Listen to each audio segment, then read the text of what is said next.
do we need to say sorry? Nothing happened, and you guys just hate us for no reason, and then you guys are being racist and saying that we are racist. It doesn't make sense. So, Malaysian, sorry. To Indonesian, huh? Tidak bisa menjadikan suatu culture di Korea Selatan ya, karena kita tahu kalau misalnya rasisme itu bukanlah suatu kebebasan berpendapat, namun itu sudah melanggar hukum. Dan juga pembulian online itu seharusnya bukan zona yang benar-benar kebal hukum. Kalau ini diteruskan, ini bisa berakibat fatal untuk Korea Selatan sendiri. Dengan contohnya mungkin perekonomian dan juga ataupun boykot-boykot yang akan terjadi di ASEAN semuanya. Jakarta, dunia hiburan kembali memanas.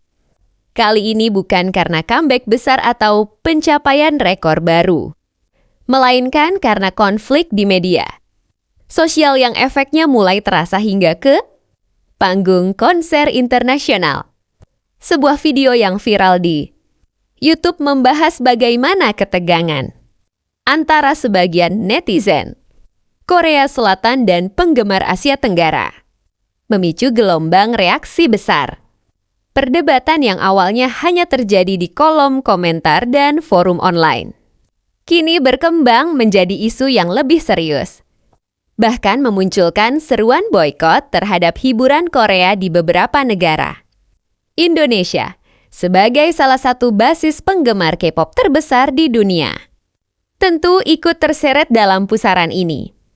Selama bertahun-tahun, Jakarta selalu menjadi destinasi penting tur dunia artis seperti Dias dan Blackpink. Tiket konser mereka hampir selalu habis terjual dalam hitungan menit. Antusiasme penggemar tanah air bahkan sering dipuji langsung oleh para artis di atas panggung. Sebagian penggemar merasa kontribusi mereka selama ini kurang dihargai. Mereka mengingatkan bahwa kesuksesan global K-pop tidak lepas dari dukungan internasional, mulai dari streaming jutaan kali, pembelian album fisik, hingga fan project besar saat konser berlangsung. Konser K-pop bukan sekadar hiburan semata. Ini adalah industri raksasa yang melibatkan banyak pihak, promotor, sponsor, kru produksi, hingga pelaku UMKM di sekitar venue.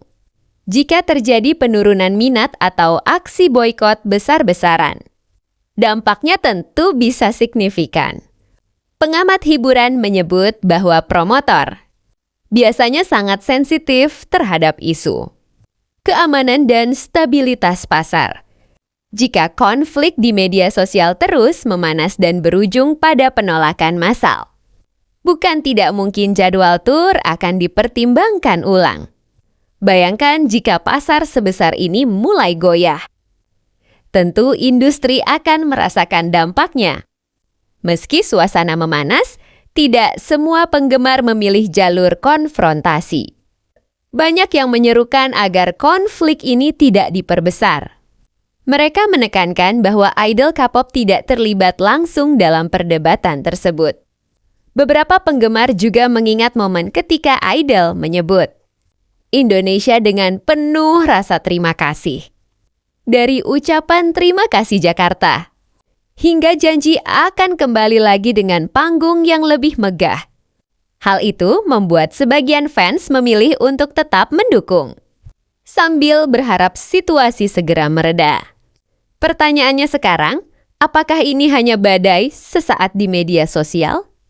Atau justru menjadi titik balik hubungan antara industri pop dan penggemar internasional? Sejarah menunjukkan bahwa dunia hiburan seringkali diuji oleh kontroversi. Namun loyalitas fans juga kerap menjadi kekuatan utama yang mampu memulihkan keadaan. Yang jelas, mata dunia kini tertuju pada bagaimana agensi, promotor, dan komunitas penggemar menyikapi situasi ini. Jika komunikasi berjalan baik dan rasa saling menghargai kembali ditegaskan, bukan tidak mungkin konser besar tetap berlangsung meriah seperti biasa. Jadi tulang punggung ekonomi, gelombang Hallyu yang selama ini begitu kuat, kini menghadapi tekanan serius. Ketika sentimen publik memburuk, dampaknya tak cuma terasa di media sosial, tapi juga pada perputaran ekonomi nyata. Di sisi lain, respons dari sebagian akun justru bernada meremehkan masyarakat Asia Tenggara. Reaksi balasan pun bermunculan. Solidaritas warganet Asia Tenggara menguat dalam gerakan yang disebut Siblings. Perang opini makin meluas dan mulai memengaruhi persepsi publik terhadap Korea Selatan. Kini yang jadi sorotan bukan lagi sekadar konflik fandom, tapi efek dominonya. Jika tensi ini terus berlanjut, bukan tak mungkin industri konser, pariwisata, hingga citra internasional Korea Selatan akan menghadapi tekanan yang lebih besar. Karena pada akhirnya, dunia maya memang tempatnya perdebatan, tapi dampaknya bisa benar-benar terasa di dunia nyata. Tell me why this one product literally triggered a whole war on X right now between South Koreans and Southeast Asians. So here's how it all started. A South Korean band, Day6, held one of their concert, but a South Korean fan site had ignored that rule and brought in the professional camera anyway. Malaysians fan called it out saying that it was disrespectful, and then Korean accounts responded to that, which then led into a heated argument on X. As the argument continued online, Indonesian users began defending Malaysian fans. At that point, it was no longer a discussion about cameras. Some South Korean users told us Southeast Asians that we should not listen to K-pop anymore. Indonesian users clapped back saying, that's fine, we have our own groups. For example, a group called Nona. An Indonesian user responded by sharing photos and clips of their group as proof. But one Korean user replied by mocking the rice paddy setting, implying the production looked low budget. Some also made comments about education and religious attire. One user responded to that saying that rice is also a staple in Korean cuisine. But that didn't calm anything down, because one user responded comparing Southeast Asian rice with Korean rice. Also confidently saying that if a Korean uses Southeast Asian rice in a business, they would be doomed because nobody likes their rice. At this point, it's no longer about cameras and it's no longer going to be about rice. Why? I'm going to introduce you to who started this whole thing. Parum 3. As a Korean person, I'm not going to stand by while you come for my people, for K-pop, for K-dramas and K-movies. I'm not going to stand by as you besmirch the name of K-pop companies, corporations, and accuse them of slavery, of trafficking kids. You think you're going to sit here as you accuse us of preying on these poor kids and their poor families because they have no way to get out of debt except to trade their children in for a K-pop training program? You think I'm going to sit by and let you say that? Let you accuse the South Korean government of putting literally hundreds of millions of dollars into the program, of making sure that Korean soft power and Korean culture is disseminated across the globe? And the fact that they are all doing it because America is controlling the entire thing? South Korea is just an American colony since 1950? You think I'm going to let you say that? No. I'm going to agree. I could agree and still be mad. I'm fucking pissed. 돌았나? 돌았나? Korea is doing well right now. K-pop, K-dramas, films. But, you know, let's be honest. Korea didn't rise alone. Right? Korea rose because the world was open. People listen to song in the language even they don't speak. Fuck. They read subtitles.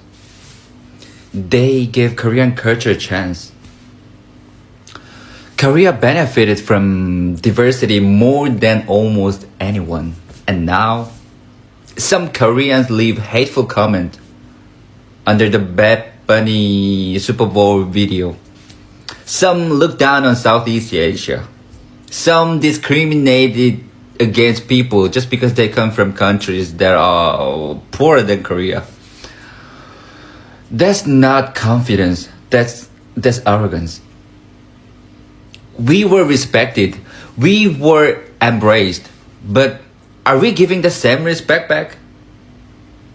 Hallyu doesn't survive on content alone. It survives on goodwill. The moment that goodwill disappears, the pick disappeared with it. And one more thing. Countless K-pop idols, artists, actors, athletes, they worked for decades to elevate Korea's image, right? Even if we don't actively thank them, at the very least, don't damage the reputation they built. Korea's biggest threat is not the outside world. It's us. Us, Korean, huh? Just 10 years ago, 20 years ago, hardly anyone even knew about Korea. So be grateful, shut up, and stay humble. Like, just 감사합니다. Pada akhirnya, konflik di dunia maya sering kali terasa besar karena diperbesar oleh emosi. Namun yang perlu kita sadari, setiap opini yang kita lontarkan, setiap narasi yang kita gaungkan, bisa memiliki dampak yang lebih luas dari yang kita bayangkan. Industri bisa terdampak, hubungan antar masyarakat bisa merenggang, dan persepsi publik bisa berubah hanya karena satu gelombang sentimen. Perbedaan pendapat adalah hal yang wajar, namun menjaga batas dalam menyampaikan kritik adalah kedewasaan. Karena dunia digital memang tempat kita bersuara, tapi kebijaksanaanlah yang menentukan arah suara itu.